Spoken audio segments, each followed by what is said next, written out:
Hey guys and girls, Nathan Birch here from the B.Invested headquarters, and today I'm answering questions in from you guys in the community. And I got asked a question recently about hobby investing. So what is hobby investing, and how can you get involved, and what is there, etc.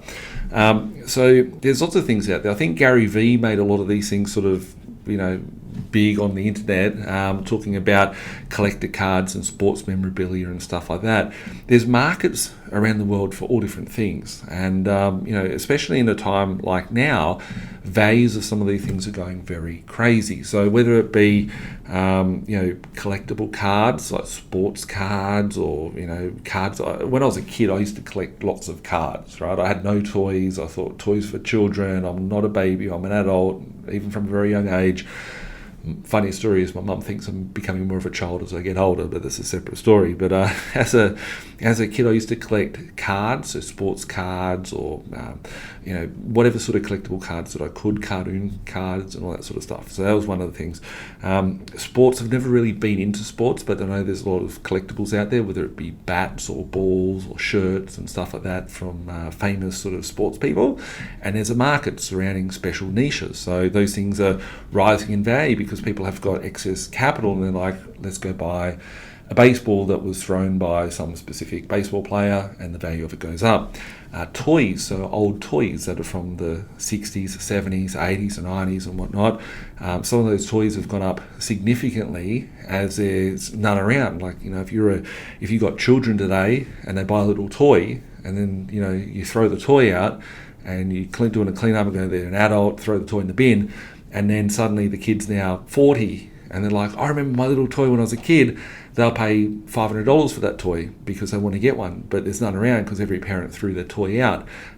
So there's a lot of people that have got like the retro feel and the nostalgic value there that want to buy these sorts of things. So you might have had a little Tamagotchi that could have been $5 in the 1990s, but it could be a couple $100 now.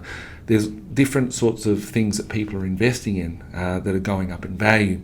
For me, I've been a big fan of, I've talked about this a lot, of collecting currencies over the years. So my little hobby is that I've got a few vaults where I store specific sort of coins and notes and whatnot from around the world that I've collected since I was a child. I got into that when I was very young.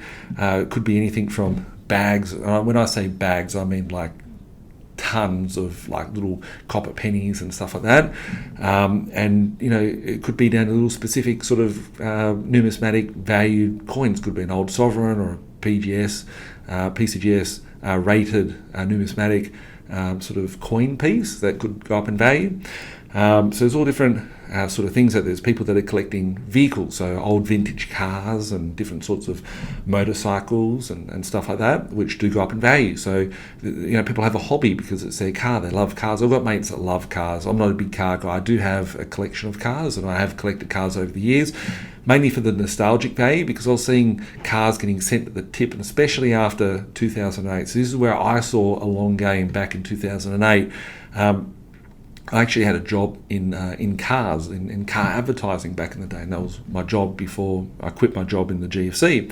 And I used to do car advertising, and I saw that the market changed dramatically back in the day with vehicles, because everybody, if you think about it, going back before 2008, people would have a car that's 10, 20, 30, 40 years old. And you wouldn't look at them different if it had a car with a big chunk of bog hanging out of the side of it, and it was a 1985 Corolla or whatever the case may be. But now, if you have a car that's more than 10 years old, it's like, why do you have a car that's more than 10 years old? And the reason being is that they changed how the cars operated. Cars used to be purchased and people used to drive the car. Now cars have become a derivative, and they're selling, basically when you're buying a car, they're trying to sell you finance, because people don't go buy cars cash. So with cars nowadays, a lot of them are sort of 10 years old and they become disposable items, but a lot of the older cars, whether they be a Daihatsu, a Datsun, or stuff from in the past, they could have been a $200 car that got sent to the wreckers back in the day, but now they're selling for $10,000, $15,000, $20,000 very easily, just because people are looking for those vehicles and they've all been sent to the scrapyard, and now people can't get them and they want them for a nostalgic value. So there's a lot of money out there in the collectible car space, which is people's hobby as well. So there is, other areas, whether it be antiques and collectibles. It could be collecting old ashtrays, collecting old bottles, collecting all different stuff. There is different ways to invest. So, I talk a lot about property, and that's my favourite go-to investment because it has capital growth value, which gets increased, and it also has a cash flow and value, which gets increased. And my biggest thing is the cash flow gain. So if I've got cash flow coming through, I want to continuously take that cash flow, get rid of it out of my hands because I hate currency. I put that cash flow into new assets that are going to rise in value, and the cash flow generating from them is going to rise in value as well. So that's why I like property so much.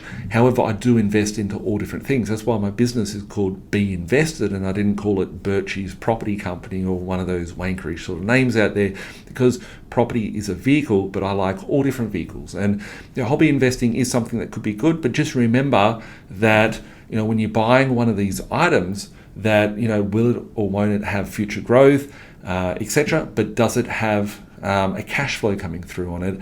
Is it going to be keeping up with inflation? Is it going to further exceed inflation, etc.?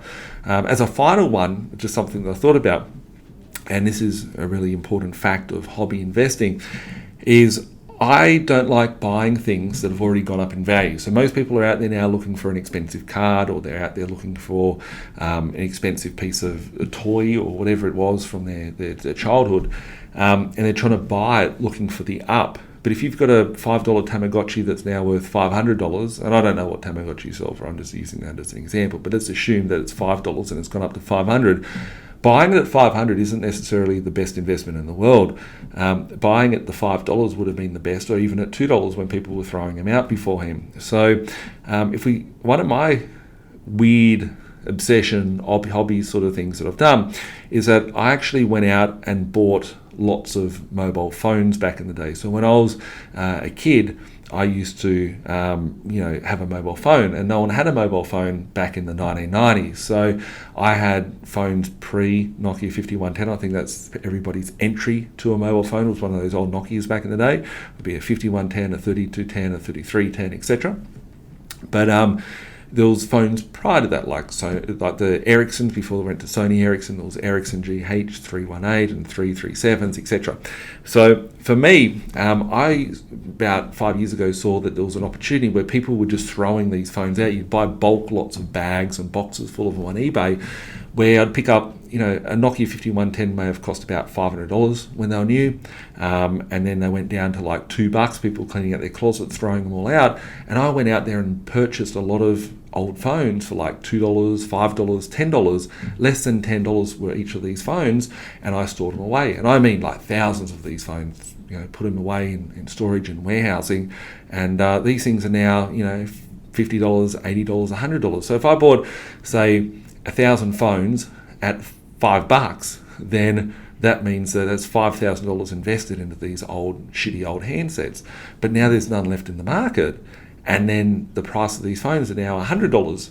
So that means that if you got 1,000 of these phones that you bought $5, you put $5,000 into it, and then if they've gone up to $100, then you've got 1,000 of them. That's $100,000. So you've turned $5,000 into $100,000 by doing something like that.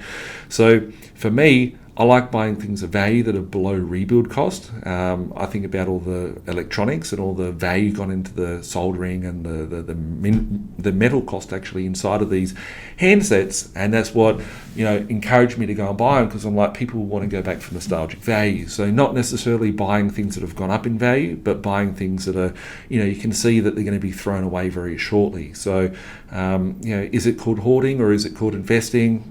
That could be a discussion for another video. But there's lots of opportunities out there.